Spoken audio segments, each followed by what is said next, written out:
que el doctor Yarmando Benavides Arias es cirujano dentista de la Universidad Nacional San Luis Gonzaga de Ica, actualmente, habilitado. Es egresado de la especialidad en estomatología de pacientes de la Universidad Cayetano Heredia, también egresado de la maestría en gestión pública de la Universidad Peruana San Martín de Porres, máster en gerencia pública en España, tiene diplomado en odontopediatría, diplomado en estética dental, posgrado en ortodoncia en la Escuela de Perfeccionamiento Profesional del Colegio Odontológico del Perú. Es docente de preparación para el Examen Nacional de Odontología, también docente de preparación para el examen de residentado odontológico peruano. Tiene 8 años de ejercicio profesional de odontología y 4 años en el área de odontopediatría y estomatología de pacientes especiales.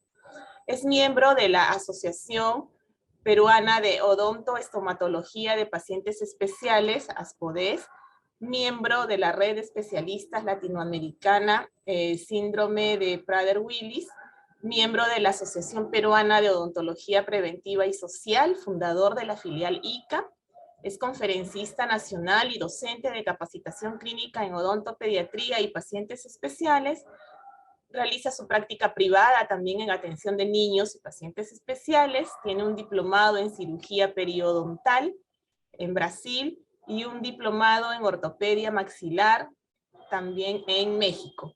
Bueno, como ven, realmente impresionante su hoja de vida, doctor. Muy buenos días, bienvenido. El auditorio es suyo. Puede compartir su presentación. Muchas gracias por la invitación, por la oportunidad de poder compartir con cada uno de ustedes. Estamos muy contentos, ya que todos estamos con el mismo objetivo de poder lograr una salud bucodental accesible, inclusiva para todos nuestros pacientes. Hoy día les voy a hablar un poquito sobre una visión odontológica integral en el manejo odontológico especializado de los pacientes con osteogénesis imperfecta. Le doy la más cordial bienvenida. Vamos a hacer un resumen del protocolo de atención estomatológico en pacientes pediátricos con el diagnóstico de osteogénesis imperfecta.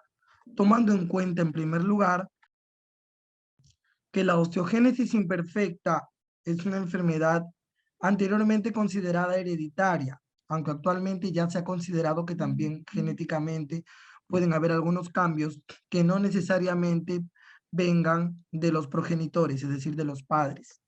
La osteogénesis imperfecta va a afectar el tejido conectivo, específicamente el colágeno de tipo 1, lo que va a condicionar que los huesos sean frágiles y tengan una tendencia a la osteoporosis. Por lo tanto, van a haber múltiples reportes en estos pacientes de fractura ósea. Comúnmente se le conoce como la enfermedad de los huesos frágiles por la alta posibilidad de fractura de los huesos. Si hablamos de prevalencia, oscila entre 1 cada 5,000 o 1 cada 20,000 pacientes nacidos vivos. Cuando los padres tienen el diagnóstico de osteogénesis imperfecta, hay una posibilidad o una probabilidad del 50% de que sus hijos sean afectados o tengan como herencia esta condición. Por lo tanto, genéticamente vamos a ver que el colágeno y las proteínas del colágeno van a estar afectadas. Según la afectación, vamos a ver que va a ser la gravedad de la condición del hueso y también la gravedad de las fracturas que presente nuestro paciente.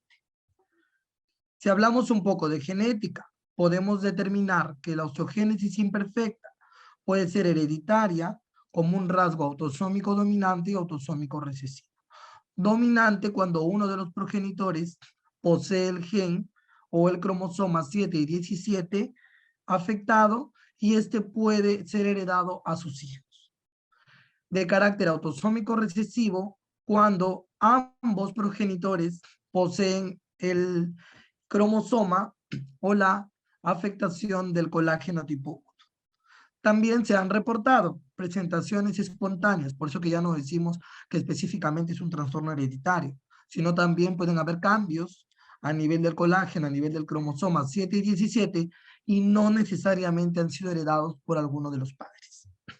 Como consecuencia, vamos a tener un hueso frágil, un hueso con tendencia a la osteoporosis que puede dañarse o puede fracturarse ante las fuerzas excesivas.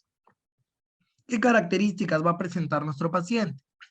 Puede presentar dolor en los huesos, puede presentar múltiples fracturas desde el nacimiento, desde la infancia, puede presentar deformación en los huesos y puede presentar problemas para la movilidad y también para las diferentes funciones de los huesos. Además también que puede ir acompañado de posiciones o posturas incorrectas como la escoliosis, cifosis.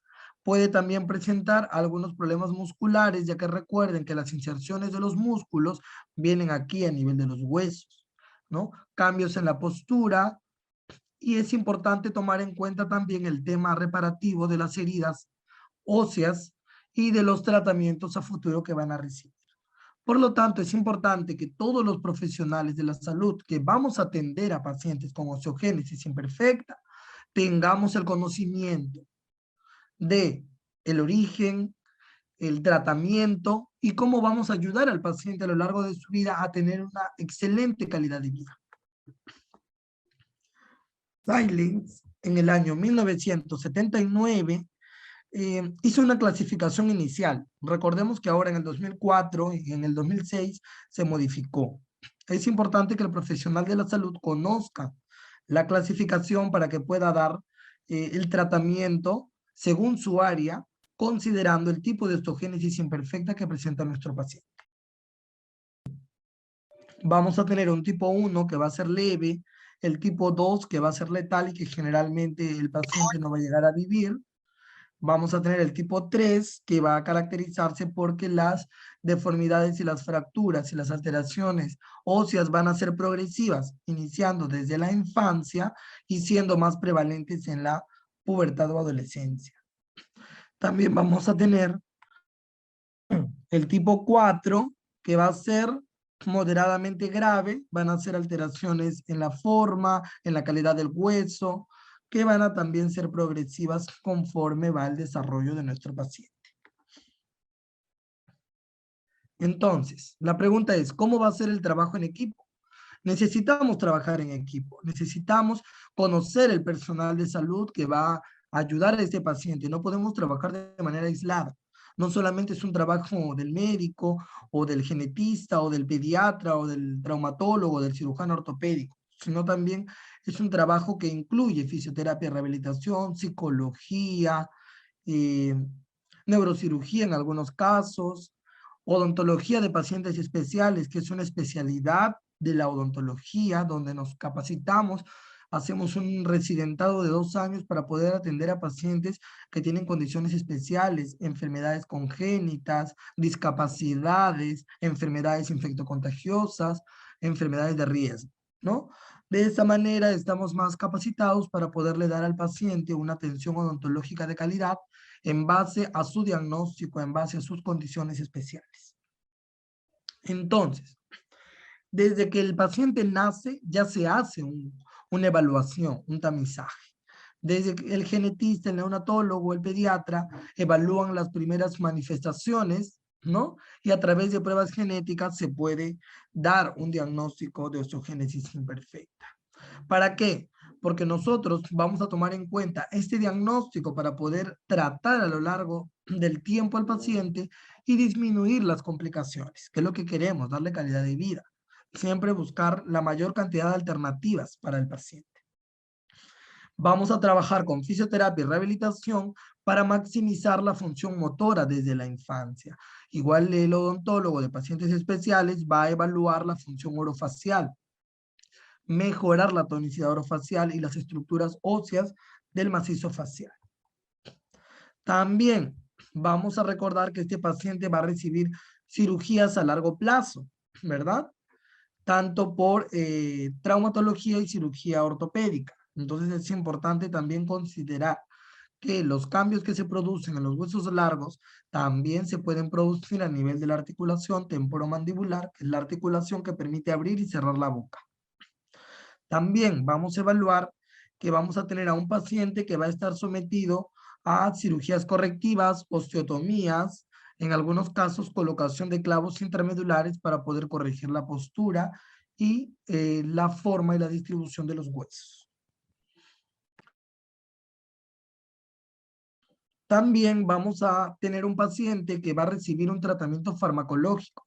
Puede ser un tratamiento analgésico y antiinflamatorio por las dolencias o también un tratamiento antirresortivo, que va a ser un tratamiento que va a inhibir la reabsorción del hueso. Por lo tanto, va a aumentar la resistencia a las fracturas. Y esto hay que tomarlo en cuenta porque para el tratamiento odontológico o tratamiento quirúrgico, ¿no? O desfocalizador, nosotros vamos a evaluar la medicación que recibe el paciente, sobre todo el uso de bifosfonatos y anticuerpos monoclonales, que son fármacos que van a inhibir la reabsorción y van a disminuir el riesgo de fractura en nuestros pacientes. Entonces, primero se debe diagnosticar de manera temprana la osteogénesis imperfecta para poderle dar una mejor calidad de vida y poderle dar mejores alternativas de tratamiento. Además, también hacer diagnósticos diferenciales que pueden ser ayudados por las características generales del paciente o también por las características orales. Entonces, el rol del odontólogo es muy importante desde el nacimiento del paciente. Puede haber diagnósticos diferenciales con algunos síndromes que pueden tener también fracturas desde el nacimiento, ¿no? O alteraciones dentarias. Las intervenciones farmacológicas son importantes, pueden ser locales o pueden ser para alguna dolencia o dirigidas directamente al hueso, en el caso de los bifosfonatos, que hay que tener siempre en cuenta que los bifosfonatos van a condicionar el tratamiento odontológico, porque van a aumentar el riesgo de osteonecrosis de los maxilares. Entonces, los tratamientos quirúrgicos deben ir enfocados al tratamiento farmacológico antirresortivo que reciben nuestros pacientes. Por lo tanto, es importante que la atención odontológica sea especializada de un odontólogo especialista que conozca estos medicamentos y conozca la osteogénesis imperfecta o las diferentes condiciones especiales para evitar complicaciones durante el tratamiento odontológico. También vamos a hacer un descarte de lesiones orales. Recuerden que la osteogénesis imperfecta tiene diferentes manifestaciones orales y complicaciones que pueden llevar a que el paciente pierda todas sus piezas dentarias en corto tiempo. El objetivo de nosotros es evitar eso y garantizar al paciente que pueda comer con sus propias piezas dentarias y no tener la necesidad de una sobredentadura, como en muchos casos tenemos que realizarla. También la evaluación psicológica, el apoyo que debe recibir un paciente, la motivación para poder continuar su tratamiento a largo plazo. Si tienen alguna pregunta, pueden hacerla a través del chat. Con mucho gusto voy a responderla. ¿Cuál es el impacto craneofacial? Recuerden que no solamente hablamos de manifestaciones orales, también hablamos de algunos cambios a nivel de la forma de los huesos, ¿sí? Que también podemos trabajar con cirugía maxilofacial, que también es una especialidad de la odontología. Vamos a observar, generalmente van a tener una morfología triangular, la base craneal va a ser aplanada, ¿no? Entonces las estructuras pueden ser un poco más pequeñas, y eso hay que tenerlo en consideración. Algunos pacientes pueden tener las escleróticas azuladas, que también nos da un indicador que puede ser un paciente con osteogénesis imperfecta. También hay que tener en cuenta que los ligamentos suelen ser laxos. Entonces esto hay que tener bastante cuidado, porque así como va a aumentar la amplitud de movimiento, también puede haber una reducción de la amplitud de movimiento. No solamente en los huesos largos, sino también en las articulaciones temporomandibulares que permiten la masticación, el habla, ¿no? La sonrisa, y eso también puede poner en riesgo la fuerza que hay que ejercer para poder mover los huesos. Entonces hay que controlar la laxitud de los ligamentos para poder también disminuir el riesgo de fractura. No solamente de los huesos largos, también podemos tener de los huesos del macizo facial.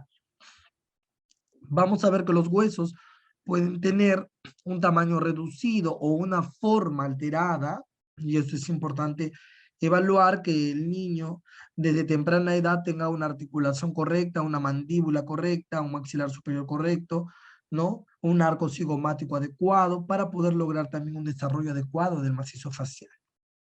También podemos evaluar que la frente es un poco abombada, un poco convexa, ¿ya? Vamos a ver que la dimensión vertical, que es esta medida que hacemos del tercio inferior del rostro, es disminuida. Y hay que evaluar por qué. Puede ser por una inclinación anormal de la mandíbula o puede ser porque el paciente ha perdido piezas dentarias.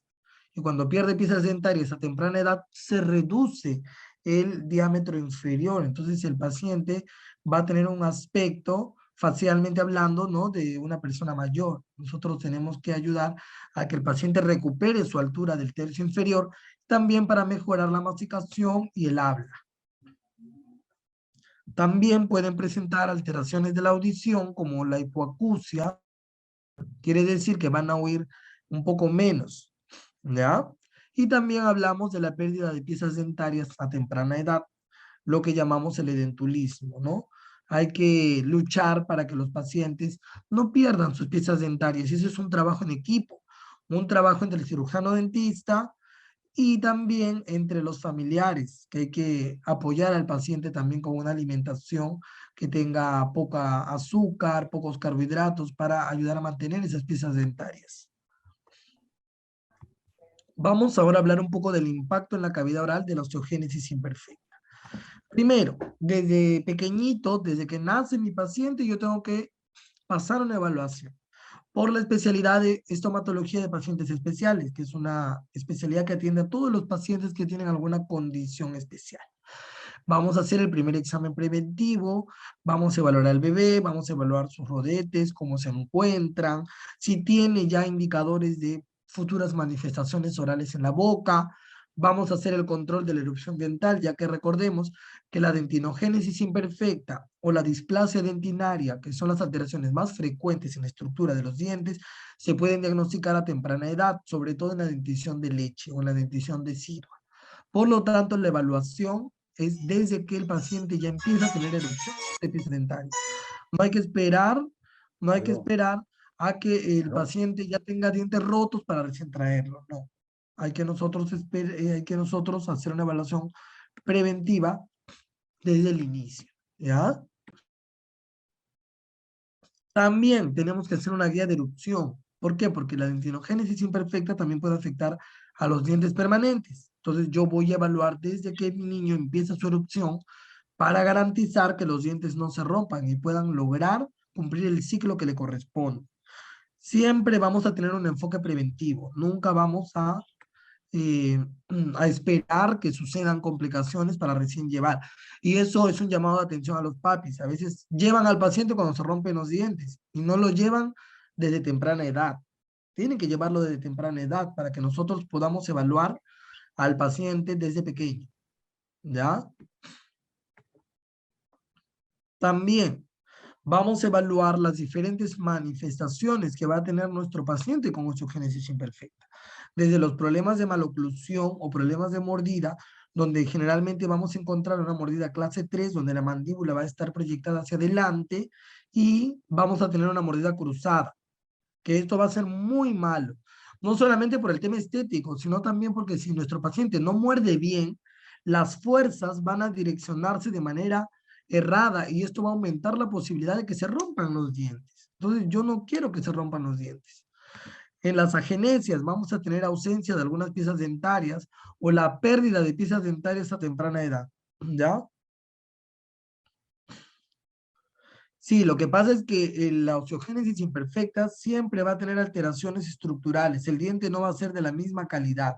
Pero por eso, si yo como padre sé que mi niño tiene problemas de dientes débiles, yo tengo que llevarlo. Tengo que llevarlo antes de la erupción de los dientes para ya planificar con su odontólogo qué vamos a hacer. Ahora, hay otro problema también, que no todos los colegas están capacitados o preparados para poder afrontar el reto de atender pacientes especiales. Entonces tendría que buscar idealmente un odontólogo de pacientes especiales que sí está capacitado y conoce los diferentes síndromes, las diferentes enfermedades raras para poder darle el plan de tratamiento desde que el paciente es pequeño, desde antes de la erupción. No voy a esperar que ya erupcionen para recién ponerme las pilas, ¿ya? Nosotros hacemos una evaluación desde antes de la erupción para ver qué le vamos a ofrecer a este bebé, a este niño, ¿ya? También lo puede ver un odontopediatra, pero recordemos que el especialista que atiende a los pacientes con la diversidad de síndromes y enfermedades raras es el odontólogo de pacientes especiales, ¿ya? Entonces, está un poquito más empapado de los diferentes síndromes y de los diferentes algoritmos para poderle ofrecer un tratamiento seguro, ¿ya? Ya que recordemos que el seguimiento no solamente es durante la infancia o la niñez, también es durante la juventud, durante la adultez, y en todas las etapas de vida de nuestro paciente. Entonces, hay que hacer un seguimiento a largo plazo, no solamente, ya cambió de dientes, ya lo dejo, no. Hay que seguir haciendo el seguimiento a largo plazo. Las molares o muelas pueden presentar alteración también de taurodontismo, que es una cámara pulpar, ¿no? Un poco más grande, más difícil de trabajar desde el punto de vista endodóntico. Hay que tener también bastante cuidado cuando hacemos un tratamiento de terapia pulpar. Algunas piezas dentarias van a estar impactadas. Vamos a necesitar de algunos aditamientos para poderlas traccionar, como la tracción ortodóntica. Trabajar en equipo también con los especialistas en ortodoncia para poder utilizar dispositivos que tengan poca fuerza, porque no podemos hacer mucha fuerza en ese hueso. Y también para poder lograr la erupción adecuada.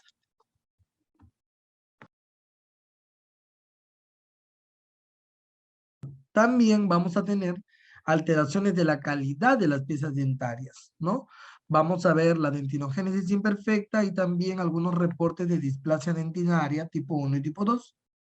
Generalmente las alteraciones en estos pacientes van a predominar en la dentina. Si tenemos que mencionar un poco de dentinogénesis imperfecta, yo no voy a ahondar mucho en las patologías orales, voy a hablar un poco más del enfoque de tratamiento. Recordar que esta es una alteración que afecta a la dentina, ¿ya? Se presenta en los pacientes con osteogénesis imperfecta, sobre todo la dentinogénesis de tipo 1, ¿ya? Vamos a ver que esta se asocia más a la osteogénesis imperfecta. El riesgo que tenemos en estos pacientes es que tienen una alta probabilidad de fractura y de que los dientes se puedan perder a temprana edad. Además también que vamos a tener pues una dentina que va prácticamente a cubrir la cámara pulpar. Entonces vamos a tener piezas dentarias que pueden llegar a sufrir pulpitis o necrosis, muchas veces sin necesidad de que haya caries dental. Entonces el control del paciente tiene que ser cada 3 o 6 meses para poder descartar que la pieza dentaria no se esté necrosando, es decir, no vaya a morir sin alguna causa aparente, como vemos en las fotografías. Además, debemos de tener en cuenta que suelen ser dientes frágiles.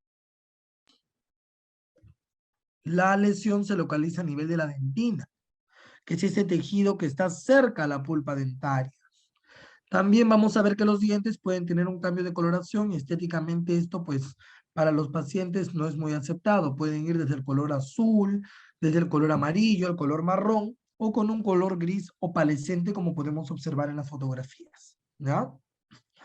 También tenemos que tener en cuenta que radiográficamente la pulpa, que es el nervio, ¿no? Lo que le da la vida a nuestro diente, no se va a visualizar y va a ser muy difícil hacer tratamiento de conductos en estos pacientes, ¿ya?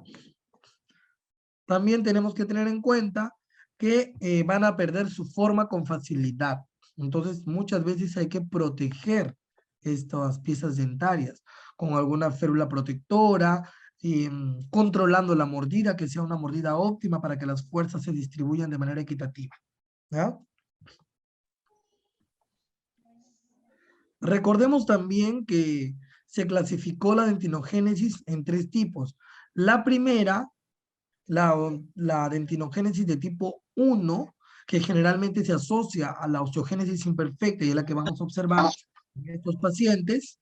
La de tipo 2, que es aislada, se presenta en pacientes que no tienen diagnóstico de osteogénesis imperfecta, pero que sí tienen antecedentes de familiares que tienen esta condición en los dientes.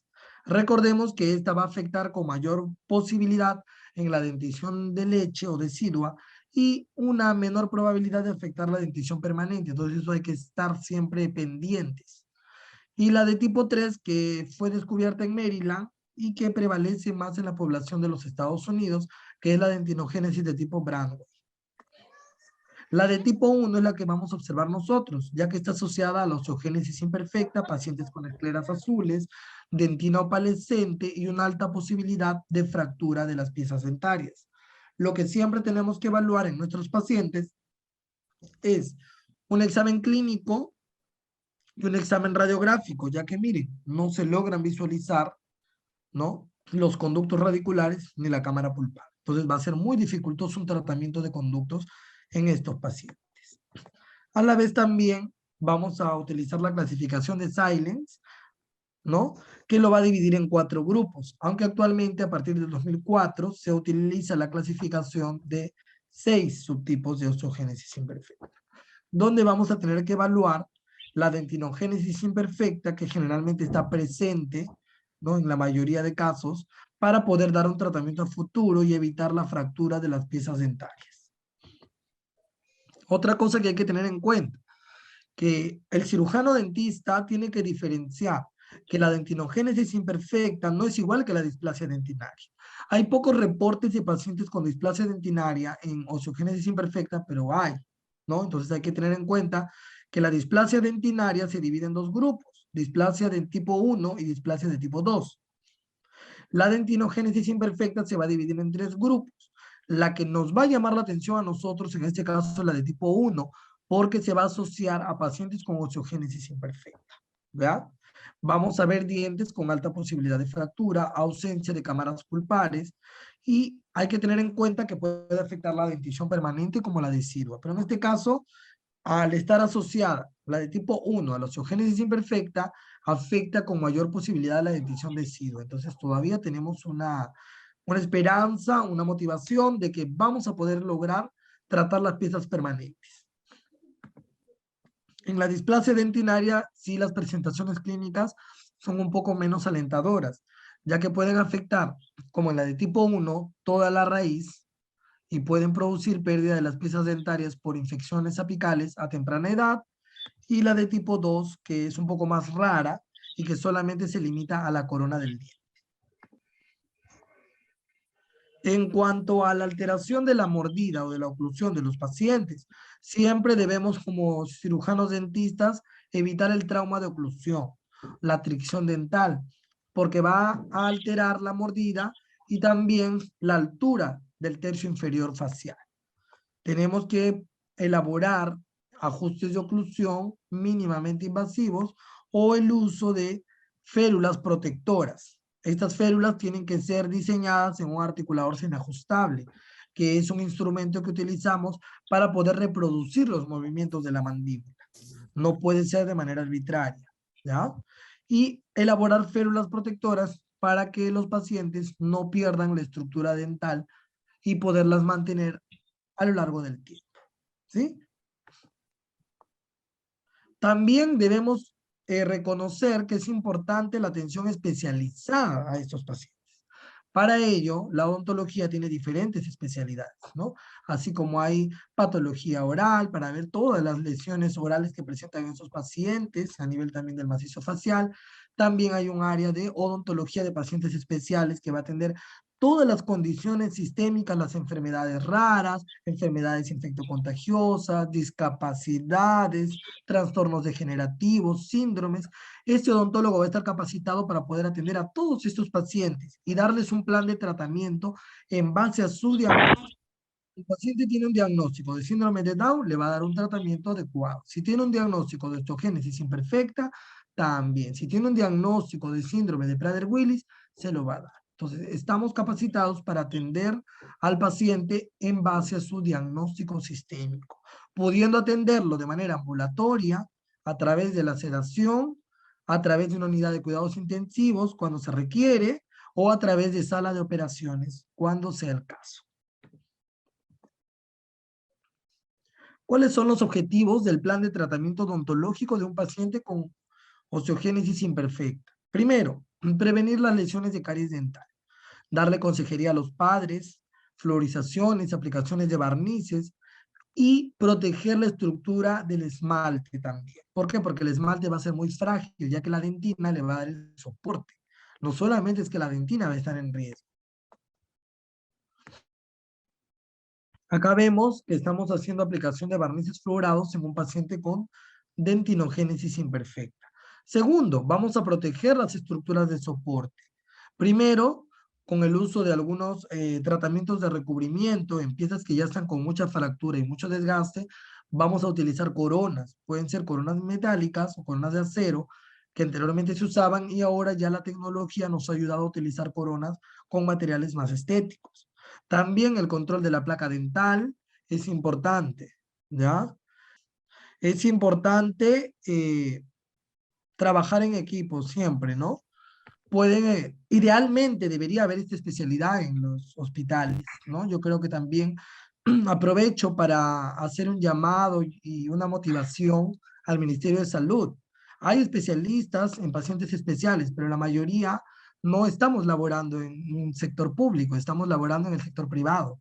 Hay pocos hospitales que cuentan con la especialidad de odontología de pacientes especiales. Entonces sería bueno que se nos tome en cuenta en el sector público, ya que hay muchos pacientes que tienen diferentes discapacidades, habilidades diferentes, enfermedades crónicas, infecciosas, que deben ser tomadas en cuenta con la contratación de estos especialistas, ¿no?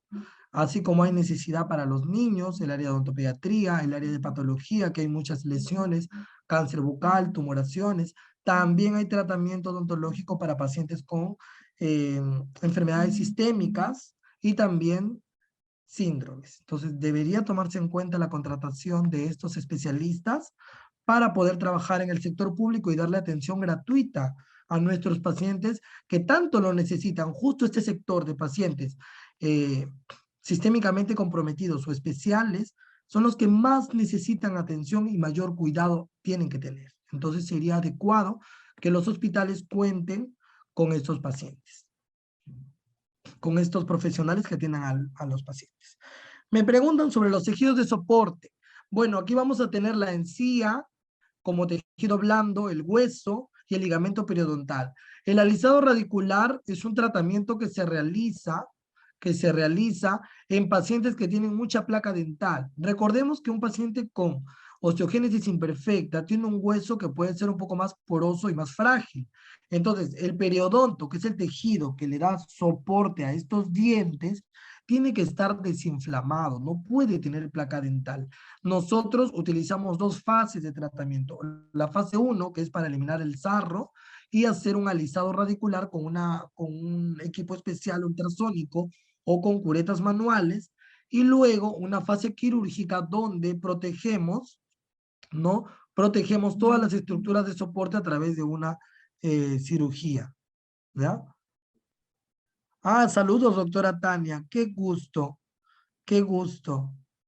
Me, Me encanta que tengamos colegas en diferentes lugares del área, porque siempre vamos a buscar darle alternativas. Nos buscamos y nos ideamos siempre darle una alternativa a nuestro paciente. Qué gusto. También vamos a buscar el control de la oclusión. ¿Por qué? Porque a veces nos preocupamos mucho por el color de los dientes opalescentes, pero también hay que preocuparnos por la mordida, porque recordemos que si no hay un buen contacto entre piezas dentarias, se van a romper. Más aún, en un paciente que tiene la dentina afectada, imagínense, siempre recibimos niños y pacientes adultos que tienen los dientes rotos, sin tener alguna condición especial. ¿Por qué? Porque el control de la mordida no se da, no se corrige la maloclusión. Entonces, imagínense cómo va a ser en un paciente que tiene tendencia a la fractura. Va a ser mayor. Tenemos que usar materiales que liberen flúor. La adhesión de algunos materiales de última generación, en estos casos van a tener que ser evaluados. ¿Por qué? Porque no vamos a tener un esmalte de buena calidad ya que se fractura y una dentina que nos dé un soporte como para poder proteger al esmalte. Entonces, muchas veces vamos a tener que recurrir a la ortopedia, que son aparatos que van a ayudar a corregir la mordida, o también a usar coronas de recubrimiento para los dientes que ya van a estar muy dañados. Y como último objetivo, vamos a tratar de combatir algunas secuelas. Por ejemplo, si a veces vienen los papis muy tarde y ya tenemos dientes rotos, ya tenemos piezas dentarias perdidas, ya tenemos mordida cruzada, vamos a tener que ayudar con aparatología. Normalmente aquí en el Perú tenemos una gama de especialidades en odontología, entonces podemos trabajar, siempre hacemos interconsulta, ¿no? Si encontramos una lesión oral que no conocemos, hacemos una interconsulta con el patólogo oral. Si encontramos una maloclusión que no podemos tratar, podemos hacer una interconsulta con ortodoncia y ortopedia maxilar. Si encontramos un tejido blando que ya hemos intentado trabajar con alisado radicular y no ha funcionado, hacemos una interconsulta con periodoncia, que son los que manejan tejido blando en el paciente. Entonces, siempre hay que trabajar en equipo. Nunca hay que trabajar de manera aislada. ¿Por qué? Porque si yo tengo un equipo de especialidades, ¿no? Puedo hacer interconsultas o preguntas para darle el mejor tratamiento a mi paciente. Y casi siempre nos conocemos, ¿no? ¿Por qué? Porque en una universidad, cuando hacemos especialidad, en algunos casos llevamos muchos cursos afines. Entonces nos conocemos el cirujano, con el odontopediatra, con el de pacientes especiales, con el patólogo, con el radiólogo, con el endodoncista.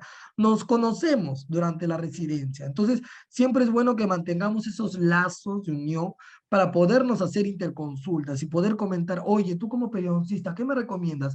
¿Hago alisado o de frente paso a hacer un colgajo, una cirugía? Mira, tú como odontopediatra, ¿qué me puedes recomendar? En la guía de erupción, ¿podemos empezar de esta forma o todavía esperamos? Mira, tú como ortodoncista, ¿me recomiendas hacer un aparato removible o ya podemos instalar un aparato fijo? Entonces, siempre nos apoyamos en las diferentes especialidades para darle la mejor calidad de tratamiento a nuestros pacientes. Y también, antes de atender a un paciente en el consultorio odontológico, yo tengo que tener en cuenta, ¿qué cosa? El tipo de osteogénesis imperfecta, porque algunos tienen mayor posibilidad de fracturas, otros tienen un tratamiento con una mayor dosis de bifosfonatos, entonces eso va a modificar mi plan de tratamiento, porque en algunos voy a tener mayor posibilidad de tener necrosis de los maxilares y en otros una menor posibilidad según la dosis del bifosfonato que recibo. Idealmente, deberíamos desfocalizar y eliminar todos los focos de infección antes de recibir la terapia con bifosfonatos. Y eso lo aplicamos no solamente en osteogénesis imperfecta, pacientes que tienen osteoporosis, que tienen algunas neoplasias malignas que han hecho metástasis en hueso y que reciben bifosfonatos y anticuerpos monoclonales, ¿no? Entonces nosotros siempre prevenimos de que no hayan estas lesiones de los maxilares.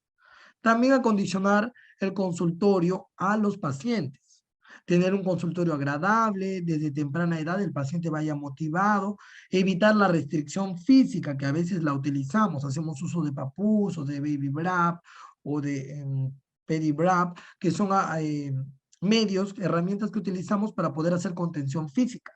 Pero en pacientes con osteogénesis imperfecta no vamos a poder hacer contención física porque muchas veces la contención puede aumentar la posibilidad de una fractura. Entonces voy a tener que basarme y lucirme en un excelente manejo de conducta para que el paciente sea cooperador y evitemos el uso de medios restrictivos. También tener en cuenta que en los diferentes tratamientos odontológicos tengo que ser lo más conservador. Si voy a hacer exodoncias, generalmente que sean atraumáticas, y podemos hacer uso en dentición decidua, que es la dentición que más se afecta por la dentinogénesis imperfecta, poder utilizar algunos elásticos que estimulan la exfoliación sin necesidad de un tratamiento quirúrgico específico. Eso normalmente lo hacemos también con pacientes que no son muy cooperadores. También tener en cuenta la apertura bucal, el riesgo de sangrado, porque recuerden que al alterarse el colágeno tipo 1, también el colágeno tipo 1 forma parte del endotelio de los vasos sanguíneos. Entonces, algunos tipos de osteogénesis imperfecta pueden tener fragilidad capilar y una tendencia al sangrado o un aumento del tiempo de sangría. Entonces, tengo que tener cuidado siempre en los procedimientos quirúrgicos. A la vez, si el paciente ya está tomando bifosfonatos, recordemos que estos medicamentos aumentan la posibilidad de tener osteonecrosis de los maxilares posterior a procedimientos quirúrgicos. Entonces, siempre hay que tener en cuenta eso. Por eso es importante el seguimiento especializado a estos pacientes y también una guía de atención. como ya se está mencionando. Siempre es importante una guía de atención basada en evidencia. En la presentación de hoy no tenemos una guía, tampoco los odontólogos, una guía especializada de manejo al paciente con osteogénesis imperfecta, como sí lo hay en otras enfermedades, lo hay en hemofílicos, lo hay en pacientes con síndrome de Down, lo hay en pacientes con parálisis cerebral infantil, lo hay. Pero lo que hemos tratado de hacer es recuperar y recopilar la evidencia para poder nosotros, en base al trabajo que hacemos, hacer un pequeño protocolo que es el que les estoy presentando, ¿no? Pero idealmente deberíamos tener una guía de práctica clínica, tanto desde el punto de vista médico integral, para poder dar un tratamiento ordenado y secuencial al paciente con osteogénesis imperfecta. En el caso de la periodoncia, recuerden que hay una enfermedad llamada periodontitis, que muchas veces deja sin dientes a una gran población de pacientes, no solamente con osteogénesis imperfecta, sino a toda la población. Entonces, al ser más vulnerable el paciente con osteogénesis imperfecta, yo debo tener un control periodontal más estricto, más control de placa dental, más uso de soluciones reveladoras que nos van a indicar cuáles son las zonas que están con mucha placa, para evitar la pérdida de las piezas dentarias a temprana edad, ¿no? Que duren todo lo que pueda esa pieza dentaria. En odontología restauradora, pues vamos a tener muchos problemas de adhesión. Es mejor utilizar adhesivos que sean universales, ya que tienen mayor afinidad a la dentina y no necesitan un grabado, en algunos casos. No grabar el esmalte, si es posible, ¿no? Y si ya se ha perdido el esmalte, pues la adhesión no va a ser muy buena. Recordemos que la adhesión es buena en el esmalte y es pobre en la dentina. Entonces vamos a tener que usar eh, otros recursos como las retenciones mecánicas. Lamentablemente, las retenciones mecánicas no son muy conservadoras, entonces vamos a tener que poner en una balanza. Y utilizar materiales a base de ionómeros de vidrio que liberan flúor y contribuyen a la remineralización. No está indicado el tratamiento de clareamiento dental, ya que el tratamiento de clareamiento va enfocado más a los cristales de hidroxiapatita para que pueda pasar la luz. Pero en este caso la coloración no viene del esmalte, sino viene de la dentina, entonces no vamos a tener el éxito. ¿Por qué lo comento? Porque hay algunos pacientes que me escriben un blanqueamiento, ha venido un paciente con una alteración de la dentina y no está indicado porque el tratamiento del clareamiento va más enfocado a los cristales de hidroxiapatita para que puedan dejar pasar la luz, más no para la dentina, que es una capa más profunda. En cuanto al tratamiento de endodoncias, sí vamos a tener muchas dificultades, sobre todo en la dentición decidua para la realización de pulpectomías. Ya hay que tener muchísimo cuidado, hay que utilizar limas especiales, y el tratamiento de pulpectomías con sistemas rotatorios, que a mí me gusta mucho utilizar, no estaría tan indicado porque las limas suelen tener un taper o una conicidad, como vemos aquí en la radiografía, muy grande. Pueden inducir a la fractura de la pieza dentaria. Entonces hay que ser muy conservadores con limas muy delgadas y muy diferente a la preparación que hacemos en piezas sin dentinogénesis imperfecta, ¿no? Y a veces ni siquiera llegamos a encontrar el conducto radicular. En cuanto a la rehabilitación, a veces hacemos el uso de sobredentaduras cuando hemos perdido ya toda la altura coronaria y solamente tenemos raíces para poder preservar el hueso, ¿no? A veces hacemos sobredentaduras en piezas dentarias que están preservadas, ¿no? Como mantenedores de espacios biológicos y no han sido retiradas y están todavía con vitalidad, ¿no? También podemos usar algunas prótesis removibles, pero el diseño tiene que ser muy bien planificado. Podemos apoyarnos de los rehabilitadores orales o de los criterios que hay para un diseño de una buena prótesis parcial removible. Y dentro de las recomendaciones que le puedo dar, tanto a los profesionales de la odontología y también a los padres, siempre hay que tener un buen manejo de la caries dental, porque la caries dental no es clásica solamente de un paciente con osteogénesis imperfecta, está en todos los pacientes. Generalmente estos pacientes, la caries dental va a avanzar más rápido, porque la dentina va a ser más permeable y va a tener menor número de fibras colágenas. Entonces va a ser una dentina muy sensible y va a hacer que la pieza dentaria se pierda más rápido. Hay que hacer controles a temprana edad, hay que descartar que hayan lesiones cariosas activas, ¿ya?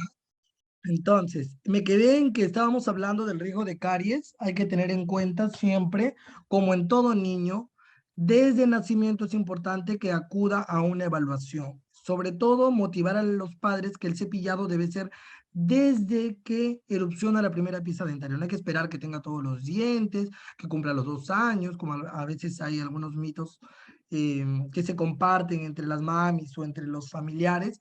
No, la evaluación siempre debe ser a temprana edad, ¿sí? Y también en algunos casos, cuando las piezas dentarias están muy destruidas, podemos evaluar el recubrimiento coronario, ¿ya? El recubrimiento coronario, que es una protección que se le da al diente cuando tiene una alta posibilidad de fracturarse, ¿ya? En cuanto a los materiales que podemos utilizar, siempre hay que utilizar los materiales que tengan una mayor capacidad de liberación de agentes remineralizantes. Podemos utilizar barnices fluorados, remineralizantes a base de caseína, si es que no hay algún tipo de alergia a lácteos. Podemos utilizar gliómeros, sellantes a base de resina, perdón, a base de ionómero de vidrio o ionómero de vidrio de alta viscosidad que tienen una mayor capacidad de liberar flúor. ¿Por qué? Porque nosotros tenemos que fomentar la remineralización y proteger al máximo los tejidos dentarios de nuestro paciente. Además, tratarlos como pacientes con alto riesgo de caries y alto riesgo de fractura. Por lo tanto, los controles deben ser idealmente cada 3 meses y en algunos casos más controlados, sin evidencia de lesiones cariosas, cada 6 meses. En cuanto a los consejos que podemos darle para la casa, es importante retrasar la ingesta de azúcares, ¿no? Lo más tarde. ¿Por qué? Porque los pequeños no van a tener una memoria, no conocen este sabor dulce. Nosotros somos quienes le presentamos al bebé, al paciente pequeño, el dulce. Ellos no lo conocen. Nadie nace sabiendo que esto es rico, que esto es delicioso, que esto es miel, que esto es chupetín, que esto es caramelo. Nadie nace sabiendo. Los padres son los que nos presentan desde pequeño y nosotros ya nos hacemos fanáticos de eso. Reducir siempre la frecuencia de azúcares, de carbohidratos, porque estos alimentos son los que van a inducir, ¿ya? A la caries dental. Siempre tenemos que cepillar los dientes. Cuando son pequeñitos, nosotros somos los padres los que tenemos que motivar y cepillarle. A veces va a llorar un poco el pequeño, ser muy cuidadoso en la apertura bucal, podemos usar un mordedor, algo que le ayude a nuestro pequeño a abrir la boca para proteger esa articulación que va a permitir que abra y cierre la boca. Cuando usamos o recomendamos alguna pasta dental, por favor, siempre tiene que tener flúor. No podemos recomendar pastas que no tengan flúor y esto está normado por una guía de práctica clínica basada en evidencia que fue promulgada en el año 2017 por el Ministerio de Salud a nivel nacional. Entonces, todos los cirujanos dentistas debemos conocer al pie de la letra esta guía, porque esta guía nos permite prevenir, diagnosticar y tratar la caries dental, que es una de las enfermedades más prevalentes en la población peruana. Entonces nosotros tenemos que, basado en evidencia, hacer la recomendación a los padres que las pastas dentales tienen que tener más de 1000 partes por millón de flúor y que mínimo debo lavar los dientes de mi paciente 2 veces al día. Si es que él no lo puede hacer, lo tiene que hacer el padre o el cuidador. Y si él lo puede hacer, nosotros tenemos que enseñarle a nuestro paciente desde pequeño a que tenga esta disciplina. También podemos usar hilo dental y algunos enjuagues que tengan 0.05% de fluoruro de sodio para poder, ¿no? Consulta, ¿es urgente? Sí, es urgente la necesidad de coordinar con el CIS y el sistema REFCON para asignar un código para los PMC de odontoestomatología. Sí, realmente debe haber un código para los pacientes médicamente comprometidos. Debería haber, porque ellos requieren una atención especial y también tienen mayor riesgo de diferentes lesiones orales. Y eso es muy cierto, porque cuando yo trabajé en un tiempo, cuando fui residente en el Hospital Cayetano Heredia, no había, o no sé si ahora habrá, ahora estoy solo en el sector privado, no había y era un poquito engorroso y un poquito difícil porque siempre hay que llenar HIT, siempre hay que llenar historia clínica, siempre hay que colocar algunos códigos y a veces no tenemos qué código utilizar o en dónde lo tipificamos, ¿no? ¿Cómo hacemos? Es un poco engorroso. Entonces sí debería haber, ¿no? Para los pacientes médicamente comprometidos, un código, y debe haber también un protocolo de atención para poder tener una base para la atención odontológica. También debemos de tener en cuenta que el trabajo siempre es en equipo. Siempre nos agarramos de nutrición, nos agarramos también del apoyo del pediatra cuando son pequeños. También nos apoyan las licenciadas de enfermería que siempre están ahí con nosotros para ayudar también a dar consejería, porque no solamente el trabajo es medicina o pediatría o genética o cirugía ortopédica o solo odontología, sino todas las áreas. No trabajamos con los nutricionistas para que motiven y den una dieta adecuada, también que esa dieta sea libre de alimentos cariogénicos. También las licenciadas de enfermería están brindando un soporte siempre al paciente y también están dando consejería o reforzando lo que nosotros le hemos dicho. Ellas hacen un refuerzo porque ellas están muchas veces más cerca al paciente que nosotros, que solamente los vemos cada 3 o 6 meses, ¿no? Entonces siempre es un equipo que trabaja en conjunto, porque lo único que queremos es lograr la excelencia y lograr la mejor calidad de atención para nuestros pacientes. Y también los trabajadores de asistencia social, ¿no? Que siempre están ahí, siempre con todo el paciente, viendo que haya un orden, que tengan esta accesibilidad a la atención. Entonces, todas las áreas son importantes. Todas trabajan de manera transversal. Y eso es muy importante. Siempre recordar las visitas periódicas cada 3 o 6 meses y algunas recomendaciones desde el primer año de vida. El paciente tiene que pasar una visita, tiene que tener aplicación de barnices fluorados, los padres tienen que saber higienizar correctamente la cavidad oral, no que voy a esperar que él crezca y que lo haga, no, porque si no tu niño va a perder piezas dentarias y después nos vamos a estar quejando que no puede comer, y si no come no se puede nutrir bien, y si no se nutre bien no va a poderse defender de las enfermedades que encontramos en el medio ambiente. Entonces nosotros tenemos que dar una atención de calidad. Como conclusiones, ya que he tratado de resumirles todo, eh, todo el protocolo de atención, ¿no? Ya que es muy amplio, pero he tratado de hacerlo lo más resumido, sin tratar de tocar algunos puntos que sé que van a ser tocados por otros especialistas que también van a participar en este evento. El manejo del paciente con osteogénesis imperfecta es multidisciplinario porque requiere de diferentes áreas médicas que van a trabajar en conjunto. Y existen diferentes alternativas de tratamiento odontológico que idealmente deben ser tratadas por un odontólogo de pacientes especiales. Ahora, si no tenemos un odontólogo de pacientes especiales, el cirujano dentista o el odontopediatra o el colega que tenga la responsabilidad de atender a este paciente, pues tiene que buscar la información necesaria para poderle dar la atención basada en su condición especial.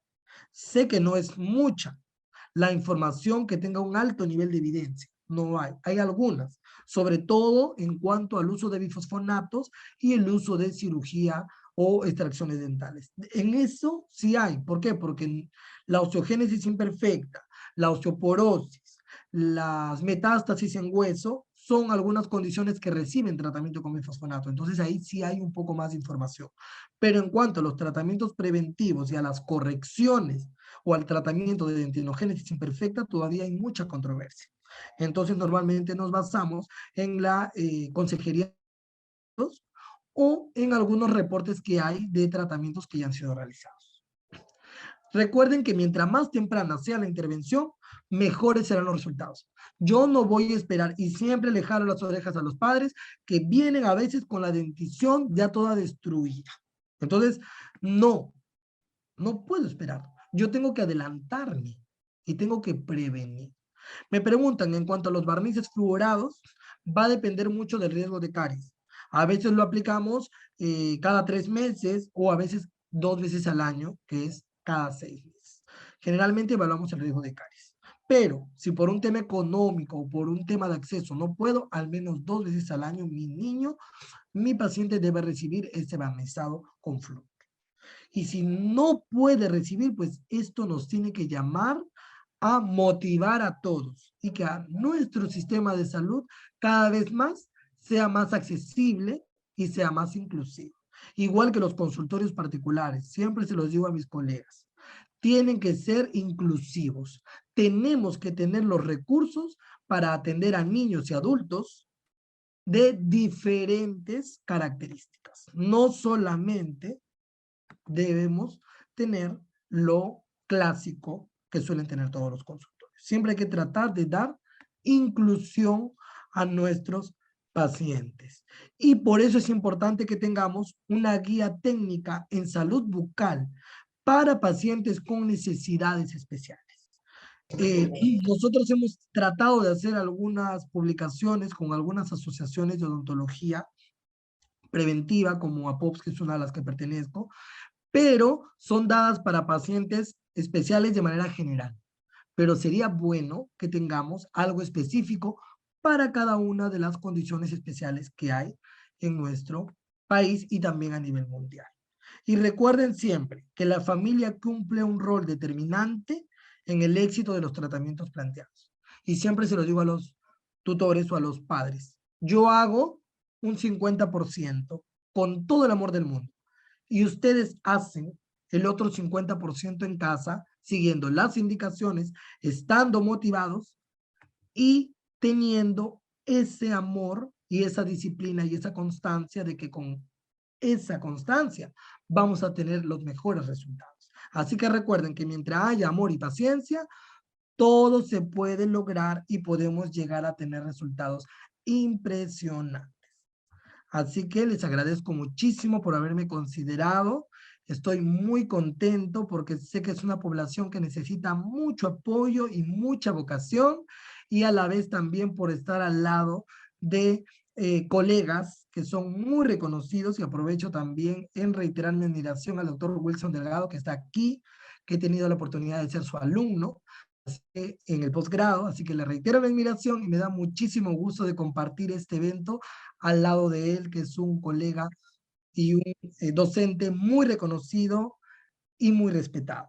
Así que estoy muy contento. Gracias por la invitación a todos los miembros de esta asociación de osteogénesis imperfecta. Gracias por haberme considerado y gracias también al MINSA por tener esta iniciativa de estar a favor de esta población que necesita mucho punch y mucho apoyo. Y aprovecho para decirles esta frase que siempre me encanta, que el éxito siempre va a ocurrir cuando nuestros sueños sean más grandes que nuestras excusas. Siempre van a haber algunas dificultades en el camino, pero somos nosotros los que vamos a hacer que algunas deficiencias o algunas dificultades se conviertan en fortalezas. Cualquier duda que tengan o cualquier asesoría en algunos casos que tengan, siempre van a tenerme en redes sociales. Estoy en Instagram, donde tengo un poco más de actividad. También estamos en YouTube, donde hacemos difusión de algunos protocolos clínicos de atención en odontología para poder contribuir de manera gratuita en la atención de pacientes médicamente comprometidos o pacientes especiales. Muchísimas gracias por esta oportunidad de estar con ustedes.